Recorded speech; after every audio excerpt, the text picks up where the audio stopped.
ರಾಜ್ಯದಲ್ಲಿ ಮತ್ತೆ ಶುರುವಾಗ್ತಾ ಇದೆ ವರ್ಗಾವಣೆಯ ಜಟಾಪಟಿ. ಅನುಮತಿ ಪಡೆಯದೆ ಮುಖ್ಯ ಅಭಿಯಂತರರ ವರ್ಗಾವಣೆಗೆ ಡಿಕೆ ಶಿವಕುಮಾರ್ ಆಕ್ಷೇಪವನ್ನು ವ್ಯಕ್ತಪಡಿಸಿದ್ದಾರೆ. ಅನುಮತಿ ಪಡೆಯದೆ ಮುಖ್ಯ ಅಭಿಯಂತರರು ಅಂದರೆ ಚೀಫ್ ಇಂಜಿನಿಯರ್ ಅವರ ವರ್ಗಾವಣೆ ನಿಮಗೆ ಗೊತ್ತಿದೆ. ದೊಡ್ಡ ದೊಡ್ಡ ವರ್ಗಾವಣೆಗಳು, ದೊಡ್ಡ ದೊಡ್ಡ ಹುದ್ದೆಯ ವರ್ಗಾವಣೆಗಳು ಯಾವ ಆಧಾರದಲ್ಲಿ ನಡೆಯುತ್ತೆ ಅಂತ ನೀರಾವರಿ ಇಲಾಖೆಯಲ್ಲಿ ಅಧಿಕಾರಿಗಳ ಸ್ಥಳ ನಿಯುಕ್ತಿಗೆ ಆಕ್ರೋಶವನ್ನು ವ್ಯಕ್ತಪಡಿಸಿದ್ದಾರಂತೆ. ಆದೇಶ ವಾಪಸ್ ಪಡಿಬೇಕು ಅಂತ ಹೇಳಿ ಚೀಫ್ ಸೆಕ್ರೆಟರಿ ಶಾಲಿನಿ ರಜನೀಶ್ಗೆ ಡಿಕೆ ಶಿವಕುಮಾರ್ ಪತ್ರ ಬರೆದಿದ್ದಾರೆ. ವರ್ಗಾವಣೆ ಕಡತಕ್ಕೆ ಮುಖ್ಯಮಂತ್ರಿಗಳು ಸಹಿ ಹಾಕಿದ್ರು. ಸಿಎಂ ಅನುಮೋದನೆ ಬಳಿಕ 5 ಮುಖ್ಯ ಇಂಜಿನಿಯರ್ಗಳ ವರ್ಗಾವಣೆ ಆಗಿದೆ. ಮೇ 9ರಂದು ವರ್ಗಾವಣೆ ಮಾಡಿ ಆದೇಶವನ್ನು ಹೊರಡಿಸಲಾಗಿತ್ತು. ಆದರೆ ಇದೀಗ ನನ್ನ ಅನುಮತಿ ಪಡೆಯದೆ ವರ್ಗಾವಣೆ ಅಂತ ಹೇಳಿ ಡಿಕೆ ಶಿವಕುಮಾರ್ ಗರಂ ಆಗಿದ್ದಾರೆ. ಸಿಬ್ಬಂದಿ ಮತ್ತು ಆಡಳಿತ ಸುಧಾರಣಾ ಇಲಾಖೆ ಕ್ರಮಕ್ಕೆ ಡಿಸಿಎಂ ಅಸಮಾಧಾನವನ್ನು ವ್ಯಕ್ತಪಡಿಸಿದ್ದಾರೆ. ನೋಡಿ, ಇದು ಖಂಡಿತ ವರ್ಗಾವಣೆ ವಿಚಾರವಾಗಿ ನಡೀತಾ ಇರುವಂಥ ಜಟಾಪಟಿ ಅಂತ ಮಾತ್ರ ಪರಿಗಣಿಸೋಕ್ಕಾಗೋದಿಲ್ಲ. ಮುಖ್ಯಮಂತ್ರಿಗಳ ಹಾಗೂ ಉಪಮುಖ್ಯಮಂತ್ರಿಗಳ ನಡುವಿನ ಹೊಂದಾಣಿಕೆಯ ಕೊರತೆ ಎಷ್ಟಿದೆ ಅನ್ನೋದನ್ನು ಕೂಡ ಇಲ್ಲಿ ನೋಡಬೇಕಾಗತ್ತೆ. ಇದು ನೀರಾವರಿ ಇಲಾಖೆ ಆಗಿರೋದ್ರಿಂದ ಖಂಡಿತವಾಗಿಯೂ ಕೂಡ ಇದು ಡಿಸಿಎಂ ಡಿಕೆ ಶಿವಕುಮಾರ್ ಅವರ ಸುಪರ್ದಿಗೆನೇ ಬರುತ್ತೆ. ಆದರೆ ಉಪಮುಖ್ಯಮಂತ್ರಿ ಎನ್ನುವ ಕಾರಣಕ್ಕಾಗಿ ವರ್ಗಾವಣೆಯ ಆದೇಶ ಮಾಡುವಂಥ ಯಾವುದೇ ವಿಶೇಷ ಅಧಿಕಾರ ಡಿ ಕೆ ಶಿವಕುಮಾರ್ಗೆ ಇಲ್ಲ. ಡಿ ಕೆ ಶಿವಕುಮಾರ್ ಎಲ್ಲ ಸಚಿವರಿಗಿರುವಷ್ಟು ಅಧಿಕಾರ ವ್ಯಾಪ್ತಿ ಮಾತ್ರ ಹೊಂದಿದ್ದಾರೆ.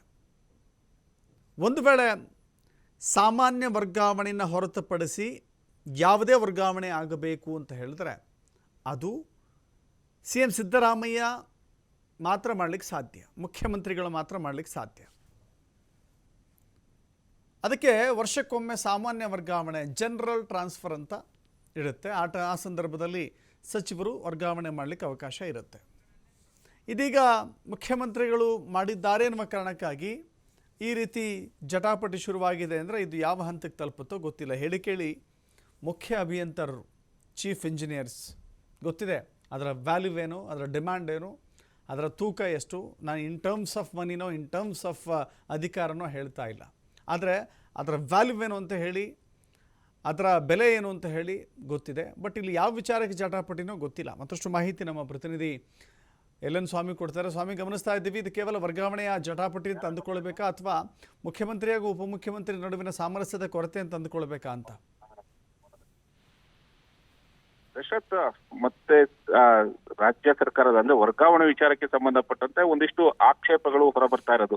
ಇಷ್ಟು ದಿನ ಕೇವಲ ಸಚಿವಾಲಯದಿಂದ ಸಚಿವರಿಂದ ವರ್ಗಾವಣೆ ಆಗೋದಕ್ಕೆ ಆಕ್ಷೇಪಗಳಾಗ್ತಾ ಇದ್ವು. ಅಂದ್ರೆ ತಮ್ಮ ಇಲಾಖೆಗೆ ಸಂಬಂಧಪಟ್ಟಂತೆ ಬೇರೆ ಇಲಾಖೆ ಸಚಿವರು ಪ್ರಭಾವ ಬೀರ್ತಾ ಇದ್ದಾರೆ ಎಂಬ ದೂರುಗಳನ್ನ CM ಬಳಿ ಹಾಗೂ DCM ಬಳಿ ಹೇಳ್ತಾ ಇದ್ರು. ಆದ್ರೆ ಈ ಬಾರಿ DCM ಇಲಾಖೆಗೆ ಸಂಬಂಧಪಟ್ಟಂತೆ ವರ್ಗಾವಣೆ ಮಾಡಿರೋದಕ್ಕೆ ಸ್ವತಃ DCM ಡಿಕೆ ಶಿವಕುಮಾರ್ ಅಸಮಾಧಾನವನ್ನು ಹೊರಹಾಕಿರುವಂತದ್ದು. ಈ ಮೂಲಕ ಮುಖ್ಯ ಕಾರ್ಯದರ್ಶಿಗೆ ಪತ್ರ ಬರೆದು ನಮ್ಮ ಇಲಾಖೆಯ ವರ್ಗಾವಣೆಗೆ ಸಂಬಂಧಪಟ್ಟಂತೆ ನನ್ನ ಗಮನಕ್ಕೆ ತರಬೇಕು ಅಂತ ನಾನು ಮೊದಲೇ ಹೇಳಿದ್ದೆ. ಈ ಬಾರಿ ನೀವು ವರ್ಗಾವಣೆ ಮಾಡುವಂತಹ ಸಮಯದಲ್ಲಿ ನಮ್ಮ ಗಮನಕ್ಕೆ ತಂದಿಲ್ಲ ಎಂಬ ಆಕ್ಷೇಪವನ್ನ ಈಗ ಹೊರ ಹಾಕಿರುವಂತದ್ದು.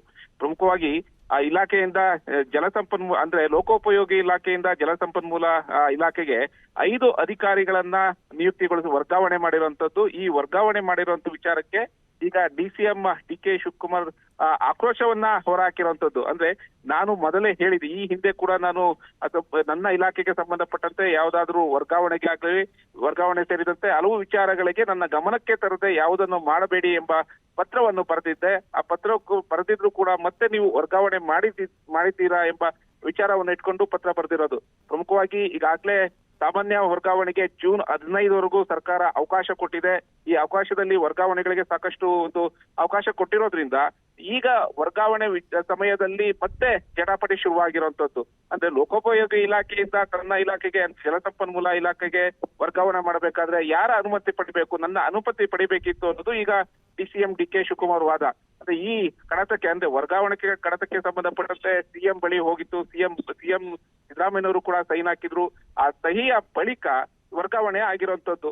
ಈ ವರ್ಗಾವಣೆಗೆ ಸಂಬಂಧಪಟ್ಟಂತೆ ಈಗ DCM DK ಶಿವಕುಮಾರ್ ಆ ಪತ್ರ ಬರೆಯೋದ್ರ ಮೂಲಕ ತಮ್ಮ ಆಕ್ಷೇಪವನ್ನ ಹೊರಡಿಸಿರುವಂತದ್ದು. ಅಂದ್ರೆ ನಾನು ಪ್ರತಿ ಬಾರಿ ಹೇಳಿದೆ, ಇಲಾಖೆಗೆ ವಿಚಾರಕ್ಕೆ ಸಂಬಂಧಪಟ್ಟಂತೆ ಯಾವುದೇ ಮಾಹಿತಿ ಇದ್ದರೂ ನನ್ನ ಗಮನಕ್ಕೆ ತರಬೇಕು ಅನ್ನೋದು ನಾನು ಮೊದಲೇ ಸೂಚನೆ ಕೊಟ್ಟಿದ್ರು. CM ಸಹಿ ಬಳಿಕ ವರ್ಗಾವಣೆ ಮಾಡಲಾಗಿದೆ, ಇದನ್ನ ಕೂಡಲೇ ತಡೆ ಹಿಡಿಬೇಕು ಎಂಬ ಪತ್ರವನ್ನ ಮುಖ್ಯ ಕಾರ್ಯದರ್ಶಿಗೆ ಬರ್ದಿರುವಂತದ್ದು. ದಶರಥ್. ಎಸ್, ಥ್ಯಾಂಕ್ ಯು ಸ್ವಾಮಿ ನಿಮ್ಮೆಲ್ಲ ಮಾಹಿತಿಗೆ.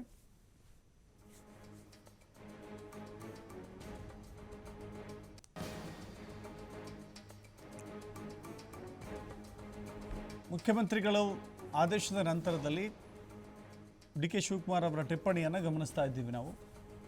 ಈ ಟಿಪ್ಪಣಿಯಲ್ಲಿ ಸ್ಪಷ್ಟವಾಗಿ ಹೇಳಿದ್ದಾರೆ, ಆದೇಶ ಹೊರಡಿಸಬೇಕಾದ್ರೆ ನನ್ನ ಪೂರ್ವಾನುಮತಿಯನ್ನು ಪಡೆದ ನಂತರವೇ ಆದೇಶವನ್ನು ಹೊರಡಿಸಿದಾಗಿ ಈ ಸರ್ಕಾರ ಹೇಳಿತ್ತು ಅಥವಾ ಮಾಡಬೇಕಾಗಿತ್ತು, ಆದರೆ ಮಾಡಿಲ್ಲ ಅನ್ನೋದನ್ನು ಈ ಪತ್ರದಲ್ಲಿ ಉಲ್ಲೇಖ ಮಾಡಿದ್ದಾರೆ.